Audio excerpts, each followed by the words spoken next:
ነገር እንትን ያለው ማለት ነው። እሱ ፈጥሯል አልፈጠረም እያልን ሳይሆን አሁን መሐመድ ካስተማረው ውጪ መሐመድ ከተናገረው ውጪ ወይንም ደግሞ በቁርአን ውስጥ የሌለን ነገር በዛ መመራት ቢዳ ነው። ምክንያቱም መሐመድ ካለው ውጪ ከሆነ ቢዳ ነው። ቢዳ ደግሞ ፈጠራ ማለት መሐመድ ማያውቃቸው አዲስ ነገር ኒው ኢንቨንት ሊሆኑ ማለት ነው። መሐመድ ያላስተማራቸው መሐመድ ያላላቸው ወይንም ደግሞ በቁርአን ውስጥ ያልተገለጹ እነሱ ቢዳ ናቸው። ቢዳ ሁሉ ደግሞ ጥመት ነው። ጥመት ሁሉ ደግሞ ገሃነም ይከታል ብሎ ተናግሯል። በዚህ ትስማማለህ? አዎ። መልካም። በዚህ ከተስማማን ተውሂድ በሶስት ይከፈላል ብላችኋል። ተውሂድ አልአስማኡ ወሲፋት፣ ተውሂድ አልሩቢያ እና ተውሂድ አልኡሉሂያ አይደለ? አይደለ? እሺ። ኦኬ። መሐመድ ይህንን አስተምሮታል ወይንስ በቁርአን ውስጥ እነኚህ ተውሂድ በሶስት ይከፈላሉ የሚል አለ?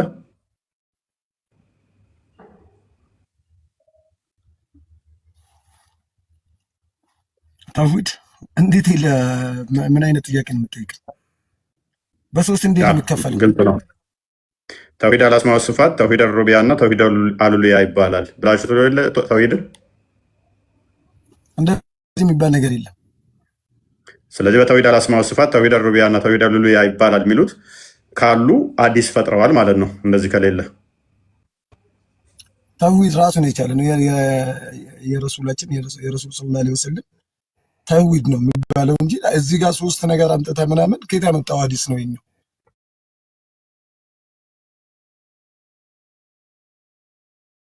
ታን የመለሰው እሱ ብለህ እምነትን ለመግለጥ አንተ ስለከበደ ፈይሰል። ኤኒዌይስ ፈጠራ ነው ብሏል ከድር። ትስማማለህ? ምንም እኮ አልከበደኝም። ትስማማለህ? ፈጠራ ነው ያነበብኩ ነበርና ከድር ፈጠራ ነው ይላል። ትስማማለህ? በፈጠራ ነው እያመንከው ያለው? በፈጠራ አይደለም። ኦኬ። በመረጃና በማስረጃ ነው የምናምነው። መልካም። ፈጠራ ካልሆነ ተውሂድን መሐመድ በሶስት ከፍሎታል። እንዴት አለ መሰለህ? አንድ ነገር ላስረዳ። ምን አለ መሰለህ? አሁን ለምሳሌ ቁርአን ላይ ሰላት ስገዱ ይለው ቢላል አይደለ? የአምስት ጊዜ ሰላት ኢሻ ማግሪብ ምናምን ብሎ የአምስት ወቅት ሰላትን እዛ ጋር ይሄን እንዳደረካ ስገዱ ብሎ አይለም። ያን ደግሞ ትንታንን የምታገኘው የት ነው ካልከኝ ኪታብ ላይ ነው የምታገኘው ማለት ነው። ረሱል ሰለላሁ ዐለይሂ ወሰለም ባወሩት ሐዲስ ውስጥ ታገኘዋለህ ማለት ነው። ገብቶሃል? አንድ መጽሐፍ ለምሳሌ ሳይንስ መጽሐፍ አንድ ዩኒት ቢኖረው በዛ ዩኒት ውስጥ ሰብ ዩኒት አለ ሰብ ዩኒት አለ እና ልክ እንደዛ ነው። ለምሳሌ ይሄ ስለዚህ እያልከኝ ያለኸው ስለ ሰላት ራሱ ቁርአን አልተናገረም፣ ሌሎች መጽሐፍቶች ሰዎች የጻፉልን ከዛ ላይ ነው መረጃ የምንፈልገው እያልከን ነው። እናመሰግናለን ተጨማሪ መረጃ ስለሰጠን። ኔቨር እንደዛ አይደለም ያልኩህ። ይኸውልህ አይ በዛ ነገር ቁርአን ይዞት የወረደው መሰረታዊ ነገራቶችን ይዞ ወረደው። ለሱ እናመሰግናለን። ተጨማሪ ኪታብ ይሆናል ማለት ያን ነገር በደንብ ዲፋይን የሚያደርግልህ ነገር ችግር የለውም ጎበዝ። ቁርአን ግን ምን ይላል? ካላህ መጽሐፍ ሌላ አብራሪ ትፈልጋላችሁን? ግልጽ የተብራራ ሆኖ ሳለ የእኛን ጥያቄ ግን አድረስ አድርገው። እሺ አሁን ይኸውልህ ምን አለ መሰለህ፣ ለምሳሌ ይሄ ተውሂድ ሩቡቢያም ይሁን ተውሂድ አልኡሉሂያም ተውሂድ አልአስማኡ ወሲፋትም ሶስታቸው የሚናገሩት ስለ አላህ ሱብሃነሁ ወተዓላ እና ብቻና ብቻ ነው። ሌላ ምንም ከዛ ውጪ የሚያወሩት ነገር የለም። አሁን ለምሳሌ ሱረቱል ፋቲሃን ብንወስድ ስለ አላህ ሱብሃነሁ ወተዓላ ስለማን ያወራሉ አይደለም ፈይሰል ስለማን ያወራሉ ሳይሆን ተውሂድ እንደምታምነው ተውሂድ በሶስት ይከፈላል ብለሃል። ተውሂድ የሚባለው ተውሂድ አልአስማኡ ወሲፋት፣ ተውሂድ አልሩቢያ፣ ተውሂድ አልኡሉሂያ ይባላል ብሎ ነብይህ አስተምሯል ወይ? ይኸውልህ በሶስት ይከፈላል አይደለም። ይኸውልህ ቅድም የነገርኩህ አሁን ለምሳሌ ሐሳቦቹን ነው እንጂ እዚህ ጋር ሐሳቦቹን ነው እንጂ ሶስት አይነት ተውሂድ አለ፣ የተለያየ ተውሂድ አለ ብሎ አያስተምርህም። ገብቶሃል? ሶስት መሐመድ ያውቃቸዋል እነኝን መሐመድ እነኝን ቃላቶች በደንብ ነው የሚያውቃቸው። ኦኬ መልካም። ተውሂድ አልአስማኡ ወሲፋት ያለው የቱ ጋር ነው? ተውሂድ አልአስማኡ ወሲፋት ብሎ ከዛ ተውሂድ አልሩቢያ ብሎ ተውሂድ አልኡሉሂያ ይባላል ብሎ በሶስት ተውሂዶች እሺ ሐሳቡን ቦታውን ልንገርህ ሐሳቡን ቦታውን ማለት ለምሳሌ እንደዚህ ቆይ ስለዚህ ሐሳብ ነው እያልክ ነው አዲስ ቃላቶች ፈጥረህ ተውሂድን በሶስት ከፍለህ አይደለም አንተ ነው የሰራኸው ማለት ነው። ስማኛ መጀመሪያ ስማኝ። ስለዚህ መሐመድ ያልገለጸው ቅር ያለው ነገር ነበረ። ግልጽ ተናጋሪና ዲቴል አብራሪ የተባለው መሐመድ በደንብ ስላልገለጸ መግለጽ ስላልቻለ እናንተ መጣችሁና እንደዚህ መባል አለበት ብላችሁ አስተካክላችሁት ማለት ነው። አረ መጀመሪያ ስማኝ በእናትህ። መሐመድ ተውሂድን በሶስት ያውቀዋል። ተውሂድን በሶስት ያውቀዋል። እኮ ከሐዲስ ስጠኝ ማስረጃ። እንደዛ የተባለበትን ምክንያት ልንገርህ። እንደዛ የተባለበት አሁን ምክንያት ልንገርህ። ምክንያት ለምን ትነግረኛለህ ፈይሰል? እስቲል አሁን ምክንያት የምንነግረኝ እኮ ከማን መሰለህ? ከቁርአንና ከሐዲስ አይደል ማስረጃ ያልከኝ? ላመጣልህ ነው ማስረጃ። አዳም ምክንያቱ ራሱ እኮ ከግለሰቦች የሆነና እሱ ራሱ ቢድዓ ነው እያልኩህ ነኝ። ምክንያቱ ራሱ ከማን መሆን ያለበት? ሙሐመድ ራሱ የተናገረው ተውሂድን በሶስት የከፈልኩበት ምክንያት ብሎ ራሱ የተናገረው መሆን ያለበት እንጂ ሰንበዲ ከዛ በኋላ ከደ የሚባለው ሙፈሲር አይ እንደዚህ ብለን አብራራ ነው። ቢድዓ ነው እሱ ራሱ፣ ፈጠራ ነው እሱ ራሱ። ምክንያቱ ራሱ ማን መሆን አለበት? ሙሐመድ ራሱ የተናገረው መሆን አለበት። ተውሂድን በሶስት የከፈልኩት ወይንም በሶስት ያስተማርኩበት ምክንያት እንዲህ ነው ብሎ ራሱ የምክንያቱ ባለቤት ራሱ ማን መሆን አለበት? ሙሐመድ። አሌስ ሰንበዲ ከሙሐመድ በኋላ ይሆን ምክንያት የምትሰጠኝ ከሆነ አሁንም ምንድነው? ቢድዓ ነው እሱ፣ ፈጠራ ነው። ፈጠራ ደግሞ ጋን የሚከት ጥመት ነው። እሺ ሐሳቦቹ በደንብ ተረድተዋቸዋል። አሁን ለምሳሌ ተውሂድ ሩቡቢያ፣ ተውሂድ ኡሉሂያ እና ተውሂድ አስማኡ ሲፋት ሐሳቡ ምንድነው? ስለምንድን ነው የሚያስተምረው ብለህ ውስጡን አይተሃል? አሁን ለምሳሌ አንተ ነው የምጠይቀው። ስለምን የሚያስተምር? አንተ ዝም ብሎ በሶስት ይካፈላል የሚባለውን ብቻ ነው ይዘህ የመጣው። ስለምን የሚያስተምር? አንተ እኮ ናቸው እንደዚህ አድርገህ ምድብ የሰጠኸው ፈይሰል አንተ ነህ። ነብይ ካልሰጠ ቆይ ነብይ ካልሰጠ ይሄ ተውሂድ አልአስማኡ ሲፋት ይባል፣ ይሄ ተውሂድ ሩቡቢያ ይባል፣ ይሄ ተውሂድ ኡሉሂያ ይባል ብለህ ራሱ የከፈልከው አንተ ነህ። ይህንን ነብይ ስላልከፈለው ስቲል ቢድዓ ነው መክፈልህ ራሱ እያልኩ ነው። መመደብህ ራሱ እንደዛ ብለህ ማስተማርህ ራሱ ቢድዓ ነው። ስለዚህ ረሱላችን ሰለላሁ ዐለይሂ ወሰለም ራሱ የላሉትን አንተ ብለሃል እያልከኝ ነው አይደለ? እኔ ደግሞ አሁን ለምሳሌ የዚህ ነገር አሁን አንተ ነገራቶች ሐሳቡን ለምንድን ነው አንተ ያልተረዳኸው? አሁን እዚህ ጋር ክፍፍሉን ብቻ አይደለም ሐሳቡ ሁለቱም ሶስቱም እነዚህ ማለት ነው የሚያወሩት ስለ አላህ ሱብሃነሁ ወተዓላ አንድነትና አንድነት ብቻ እሱን ብቻ ረዳት መጠየቅ ያለብህ ነው። ለምሳሌ አስጨርሰኝ። እሺ ልንገር፣ አስጨርሰኝ። ለምሳሌ ተውሂድ ሩቡቢያ ሱረቱል ፋቲሃ ላይ ለምሳሌ ሱረቱል ፋቲሃ የምታስተላልፈው መልእክቱ ተውሂድ ሩቡቢያ ነው። ገብቷል? ከዛ በተጨማሪ ደግሞ ሱረቱል በቀራ አንቀጽ 255 ላይ ያለው አንቀጽ ስለ ተውሂድ ሩቡቢያ በደንብ የሚያስረዳ ነው። ተውሂድ ኡሉሂያ ደግሞ ሱረቱል ኢኽላስ ላይ ወይም ደግሞ ይባላል እነዚህ ቁል ሁወላሁ አሐድ አላሁ ሰመድ ለም የሊድ ወለም ዩውለድ ወለም የኩን ለሁ ኩፉወን አሐድ የሚለው አላህ አንድና ብቻ ነውና አንድም ቢጤ የለውም። ለሱ አንድም ማለት አላህ አንድ ነው ያስተምረናል ማለት ነው። ከዛን ተውሂደል አስማኡ ሲፋት የሚባለው ደግሞ ሱረቱል አሸር ከአንቀጽ 22 እስከ 24 ድረስ ያለውን አሁን እዚህ ጋር ከፍቺ እንትን ልል አልችልም። ያው ክርስቲያን የሚመቸው ከሆነ ይክፈትና እነዚህ ሐሳቦቹ ሶስቱም አንድ አይነት ነው። ግን እነዚህ በደንብ ይሄ በደንብ ለማብራራት የተፈለገበት ነው እንጂ ይሄ ሶስት አይነት ተውሂድ አለ ምናምን የሚባል ነገር የለም። ግን የሶስቱ መሰረታዊ ሐሳባቸው የአላህ ሱብሃነሁ ወተዓላ አንድነትና አንድነት ብቻ ነው። ከአላህ ውጪ ሌላን ሰው ረዳት አድርገን እንዳንያዝ የሚያደርገን ነገር ብቻና ብቻ ነው። ፈይሰል ገናኛ እሺ እየሰማሁ ገናኛ ወጣትና ያ ፈይሰል ለምሳሌ ፈይሰል ሱረቱል ፋቲሃ ላይ ያለው ተውሂድ አልሩቡቢያ ነው የሚናገረው፣ ስለ ተውሂድ አልሩቡቢያ ነው የሚናገር ብሎ የነገረ ማን ነው? አይውል የተውሂድ ሩቡቢያን ሐሳቡን ዲፋይን ያደርጋል ሱረቱል ፋቲሃ እያልኩ ነው። ማን ነው እንደዛ ያለ? ሱረቱል ፋቲሃ ላይ ያለው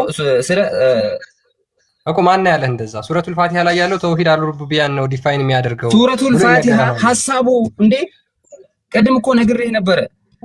እዚህ ጋር ተውሂድ እሱ ነው በደንብ ለማስረዳት ተፈልጎበት ነው እንጂ ዓላማቸው አንድ ነው። ስማኝ ቆይ አንዴ ስለዚህ ተውሂድ አልሩቡቢያ ሐሳቡ ስለ ተውሂድ ሩቡቢያ ሐሳቡን የሚያብራሩት ሱረቱል ፋቲሃ ስለ ተውሂድ ሩቡቢያ በደንብ ይነግርሃል። ተውሂድ ሩቡቢያ ብሎ ሐሳቡን እንትን ማለት ለሚነግርህ ስለ ተውሂድ ሩቡቢያ ሐሳቡን ዲፋይን የሚያደርግልህ ሱረቱል ፋቲሃ ላይ ታገኘዋለህ ነው ሐሳቡ። ተረድቼዋለሁ ሐሳብን ፈይሰል። አሁን አንድ ጥያቄ ብቻ ነው የምጠይቅህ፣ እሱን ትመልስልኛለህ።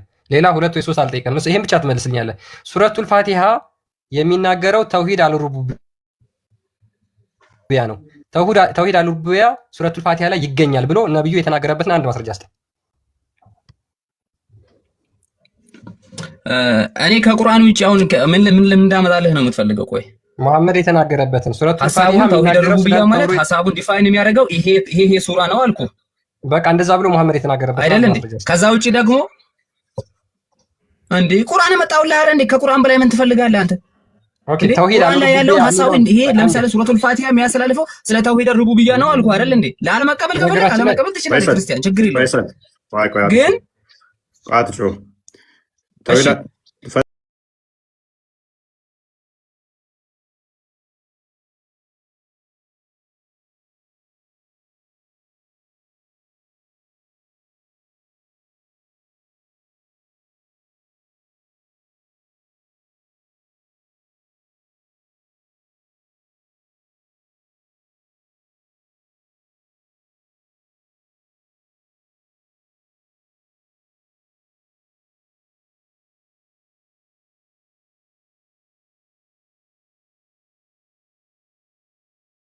ታገኘዋለህ።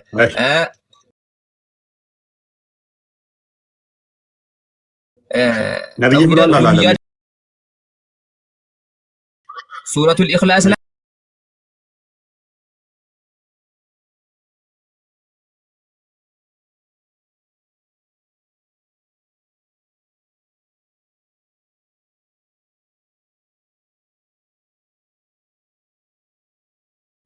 ተውሂድ ማለት እኮ ምን ማለት ነው? አዳምጥ። ተውሂድ የሚለውን ቃል ራሱ አላህ አያውቀውም። በመጀመሪያ ደረጃ ተውሂድ አልአስማ ወሲፋት የሚባል በቁርአን ውስጥ ሽታው የለም። ተውሂድ የሚለው ቃል በቁርአን ውስጥ ሽታም የለም። ተውሂድ አልሩቢያ የሚባልም በቁርአን ውስጥ ሽታውም የለም። ተውሂድ አልኡሉሂያ የሚባል በቁርአን ውስጥ ሽታ የለም። ተውሂድ አልአስማ ወሲፋት የሚባል በቁርአን ውስጥ የለም። በጣም የሚያሳዝነው ግን በቁርአን ውስጥ ብቻ አይደለም ያሌለው ውዶቼ፣ ሙስሊሞች በተለይም በቁርአን ውስጥ ብቻ ሳይሆን ያሌለው ተውሂድ አልአስማ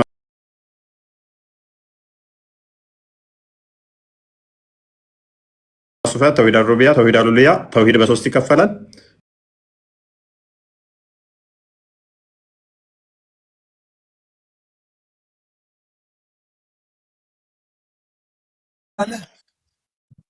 ደስ ይለኛል። ተውሂድን መሐመድ ቀጥል። እኔ አንድ ነገር ልጠይቅህና ማለት ነው። እኔ አንድ ነገር በቃ አንድ ላስረዳና እኔ አንድ ነገር እኔ የምነግርህን ነገር አንድ ያዳምጠኝ። እኔ አሁን እንደሌላ ጊዜ ተሳድቤ ምናምን አልወርድም። እኔ አልሳደብም፣ መሳደብም አልፈልግም። እኔ ገብቶሃል አይደለ? አንዳንዴ አንተ መሐመድ ምናምን ስትል የሚሰማኝ ስሜት ሊኖር ይችላል። እኔ አሁን እዚህ ጋር ያሉት ልጆች እኔ እውቀት ካላቸው ሰዎች ጋር ለምን አትገናኝም ነው? ከነሱ ጋር ለምን አታወራም ነው? እኔ አጭሩን ነገር እኔ ካሉት ሰዎች አንተ ከዛ በኋላ እውነታዊ ሰው ለመሆን ከፈለግ እኔም አንተን ምሳሌ በቃ ውፋይ በጣም ትክክል ነው ምናምን እንዲል እውቀት ካላቸው ሰዎች ለምንድን ነው እነሱ ጋር ቀርበህ ለምንድን ነው የማትነጋገረው? እኔ አሁን ምሳሌ ትክክል ነው በቃ ይችላል እንዲል ማለት ነው። እውቀት ካላቸው ሰዎች ከድር እውቀት የላችሁም እያላችሁ ኧረ በእናትህ እነሱ ነው እውቀት የሌላቸው በሌለ ነገር የሚያምኑት። ተረት ተረት ነው የሚያምኑት። ያ እሺ፣ ኑርዬ ወይንም ደግሞ ኤፍ ነኝ መሐመድ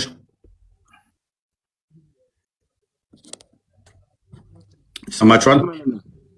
እፎይ አንድ ነገር ልጠይቅ። እግር የሚባለው አካል የሆነ የምራመድበት ነገር ይፈልጋል አይደለ? ያ የሆነ መንገድ ሊትራል ከሰጡት የሆነ የምራመድበት የሚቆምበት የሆነ ነገር ይፈልገዋል መቼም። እሺ እና ያ አሁን ላይ እግር የሚረግጥበት ቦታ ሳይፈጠር በፊት ምን ላይ ነበር የሚራመደው? ፍጡር በጣም እኮ የሌለ ነገር እኮ ነው የሚያወሩት። ምን ላይ ነበር የሚቆመው? ምን ላይ ነበር የሚራመደው? የለም እኮ የተረት ተረት እኮ ነው። ምሳሌ ኩርሲው አለች አለ እንደ ኮርቻ ሲጣለች ሌለ እንደ ሲቀመጥባት ሳይፈጠርስ ኩርሲው ሳይገኝ በፊት ወይስ ኩርሲው አንዱ አላ ነው? እሱስ ኩርሲው ትናንት ስጠይቀው ማይሄር ነገሩን መቼ ነው የፈጠረው ስትለው ምን አውቃለሁ መቼ ምን አገባኝ መቼ የሚፈጠረው አላስተዋልም። አላህን መቼ ነው የፈጠረው እያልከው ነው። አክቹአሊ ኤኒዌይስ ኤፍ ነኝ ይሰማል? አዎ ይሰማኛል። ትንሽ ቀለል ያለ ጥያቄ ኦኬ። በተውሂድ ታምኛለች? እሱ ምንድነው እናንተ ሙሐመድ ፈጣሪያችን ሳይሆን እሱ አላህ ያኔ መልእክተኛ ነው። እሱ ፈጣሪ አይደለም እኮ እሱ መልእክተኛ ነው። ገባችሁ አይደል? አላህ ደግሞ አላህ ምንለው ደግሞ ሁሉንም የፈጠረ አላህ ነው። ገባችሁ አይደል? እናንተ ግን አላህ ስንል በቃ እናንተ አበደን ታቁ። ገባችሁ አይደል? አላህ ደግሞ ምድርንም ሰውንም የፈጠረው አላህ ነው፣ ፈጣሪ ማለት ነው። እሺ አላህ ማን ነው? አላህ አሁን እንትና የትኛው ነው? አላህ እጅ እግር ያለው ነው የሌለው ነው? አላህ እንጂ